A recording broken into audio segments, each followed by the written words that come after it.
In 1887, 16-year-old Catherine Morrison opened the wrong door at a dinner party. Within 48 hours, she was chained to a bed in Britain's most notorious asylum. But that's not even the worst part. What Catherine witnessed in that forbidden room would destroy her family's reputation, expose the darkest secrets of Victorian high society, and reveal a conspiracy that reached the highest levels of government. By the end of this video, you'll understand why historians tried to bury this story for over a century. I'm about to reveal 3 shocking truths that will change how you see Victorian England forever. First, how a single wrong turn triggered a family's desperate cover-up that involved fake medical diagnoses and forged documents. Second, the medieval torture methods that doctors called treatment and how they were specifically designed to break young women's spirits. And third, how one girl's refusal to stay silent brought down an entire network of corrupt officials. If you're fascinated by history's buried secrets and the courage it takes to expose them, hit that subscribe button now. Because what I'm about to show you proves that sometimes the most powerful person in the room is the one everyone underestimates. But first, you need to understand the world Catherine lived in. Picture Victorian England, 1887. Queen Victoria has ruled for 50 years, and British society operates on one unshakable principle. Reputation is everything. For wealthy families like the Morrisons, maintaining moral purity isn't just important, it's survival. This is an era where women who speak too loudly are diagnosed with hysteria, where a single scandal can destroy 3 generations of family wealth, where doctors believe female rebellion is a mental illness that requires correction. But here's what nobody tells you about this period. The more perfect a family appeared on the surface, the darker their secrets usually were. And the Morrison family, they had secrets that could topple the government. Catherine Morrison lived in her stepfather's Belgravia mansion, a house where cabinet ministers held private meetings, where business deals worth millions were struck over dinner, and where a teenage girl was expected to be seen and never heard. For 16 years, Catherine followed every rule. She spoke when spoken to. She wore the clothes chosen for her. She smiled prettily at her stepfather's important guests. She was the perfect Victorian daughter. On the night of November 14th, 1887, the Morrisons were hosting their most exclusive dinner party yet. Foreign ministers, railway barons, and banking magnates filled their dining room, the kind of men who shaped empires over port and cigars. Catherine knew her role. Appear briefly to demonstrate the family's refinement, then disappear upstairs, like a good girl. But Catherine made one tiny mistake that night. She opened the wrong door, and what she saw in that room, what she witnessed with her own eyes, would make her family's next decision absolutely unthinkable. At exactly 9:47 p.m., Catherine excused herself from the drawing room. The ladies were discussing charity work. Safe, boring conversation designed to keep them occupied while the men conducted their real business. She intended to go to the library to retrieve a book of poetry. But in the dumb gaslight, she miscounted the doors. Instead of the 3rd door on the left, she opened the 4th. What Catherine saw froze her blood. Her stepfather, the Right Honorable James Morrison, Member of Parliament and respected businessman, was hunched over a massive ledger. But these weren't business accounts. These were detailed records of bribes paid to government officials, blackmail material on prominent politicians, and most shocking of all, evidence of an illegal arms deal with rebels in Ireland. According to the police report discovered in Scotland Yard's archives in 1987, exactly 100 years later, Catherine stood in that doorway for a full 30 seconds, long enough to read the heading, Confidential Transactions, Irish Rebellion Fund. But here's what makes this even more devastating. Catherine wasn't alone in that hallway. Morrison's business partner, Sir William Hartwell, had been coming upstairs to retrieve the very ledger Catherine was now staring at. He saw her reading. He saw her face change from confusion to horror to understanding. "Miss Morrison," Hurtwell said quietly, "I believe you've made a terrible mistake." Catherine tried to apologize, tried to back away, but Hurtwell was already calling down the stairs. "Morrison, we have a problem." Within minutes, both men cornered Catherine in the hallway. The party continued below, laughter and music covering the desperate whispers above. "You didn't see anything," Morrison told his stepdaughter. "You were never here. You went straight to your room with a headache."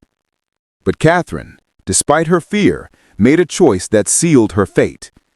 She looked her stepfather directly in the eyes and said, "I cannot lie about treason, sir." Those 7 words, "I cannot lie about treason, sir," would haunt the Morrison family for generations. Because what Catherine didn't know was that her stepfather and Hartwell had already planned for this exact scenario. They had a solution for daughters who knew too much. But what they chose to do to Catherine would make medieval torture look merciful. The next morning, Catherine woke up in her own bed for the last time. Her family solution was already in motion. At breakfast, Catherine's mother delivered the news with chilling calmness.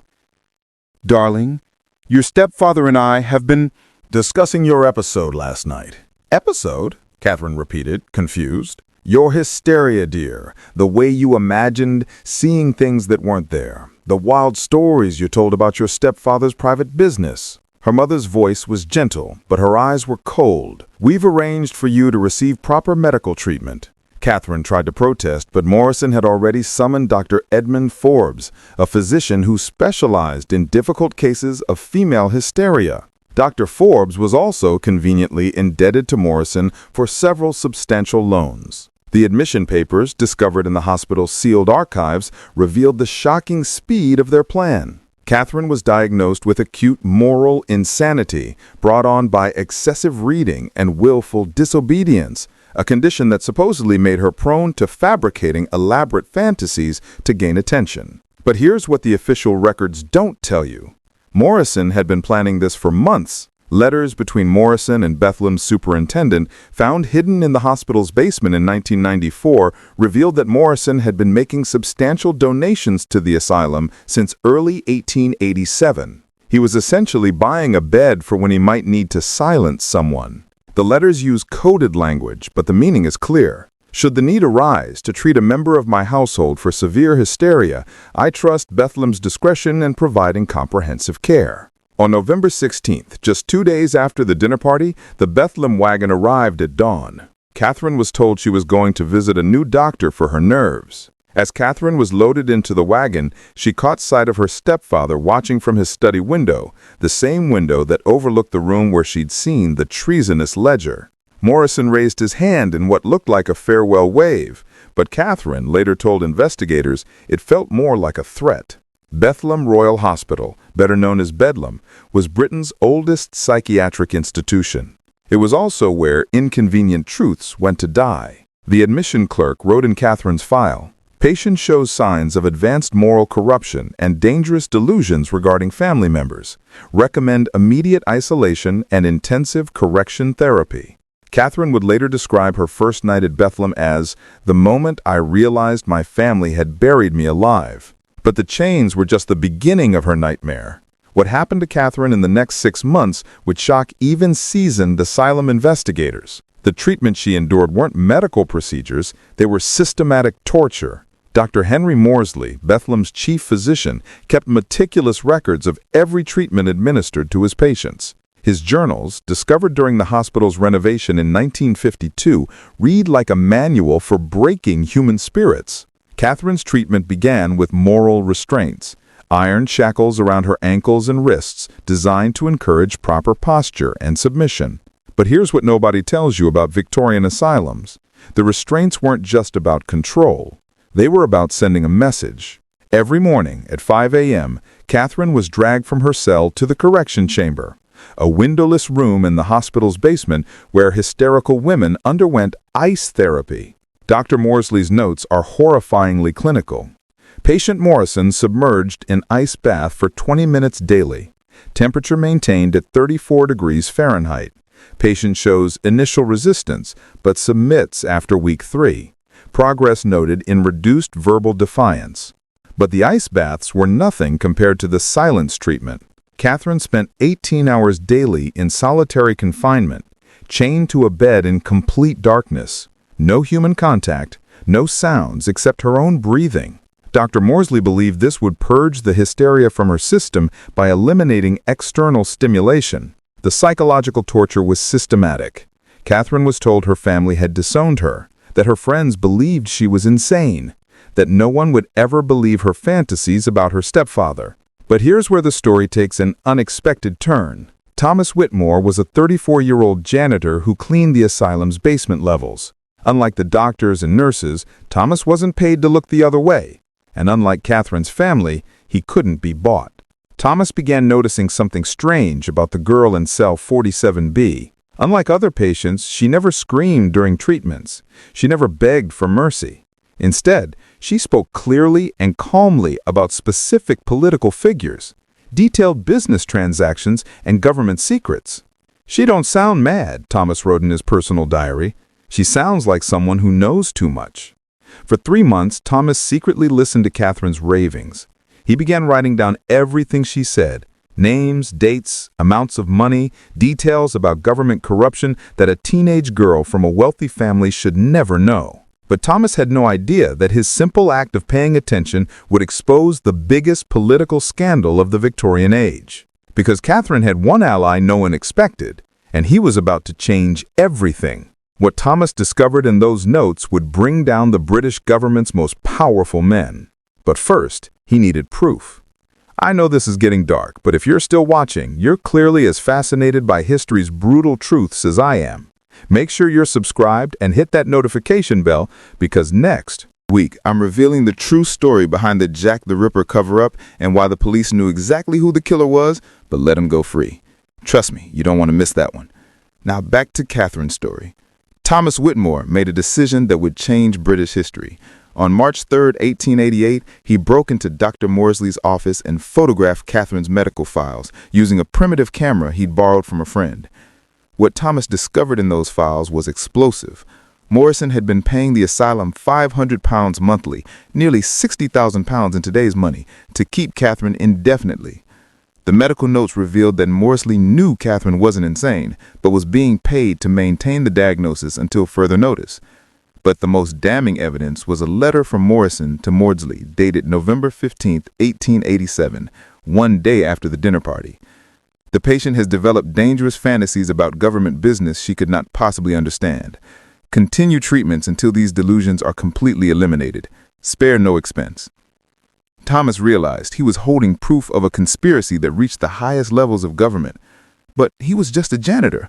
Who would believe him? Thomas took his evidence to Henry Leboucher, editor of the radical newspaper Truth. Leboucher was known for exposing government corruption, and he had the connections to investigate further. Within weeks, Truth had traced Morrison's financial records.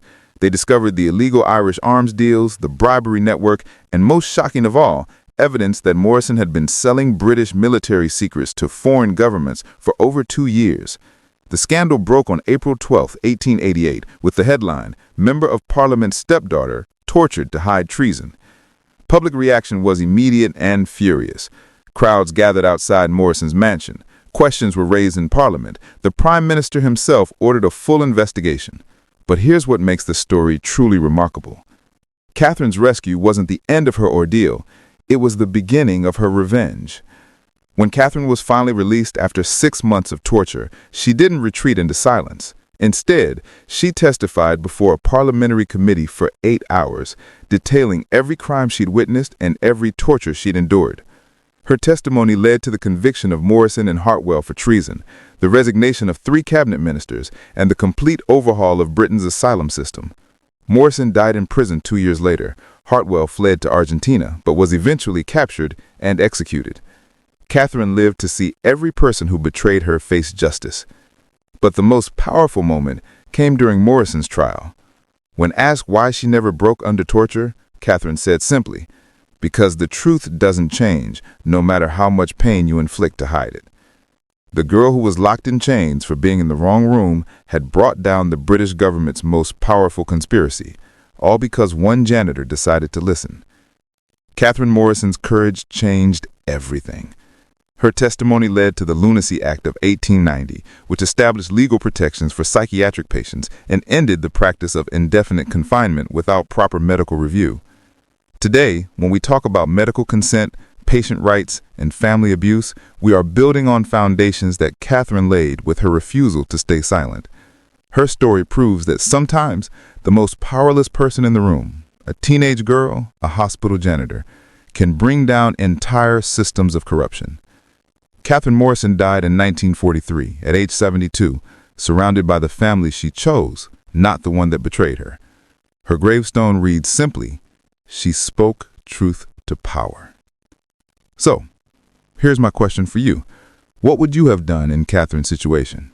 Would you have kept the family secret to save yourself? Or would you have chosen truth, knowing it meant torture? Let me know in the comments below. And if you want to hear more stories about ordinary people who change history through extraordinary courage, make sure you're subscribed, because next week I'm revealing the Jack the Ripper cover-up that shocked even Scotland Yard. Stay curious, and I'll see you in the next show.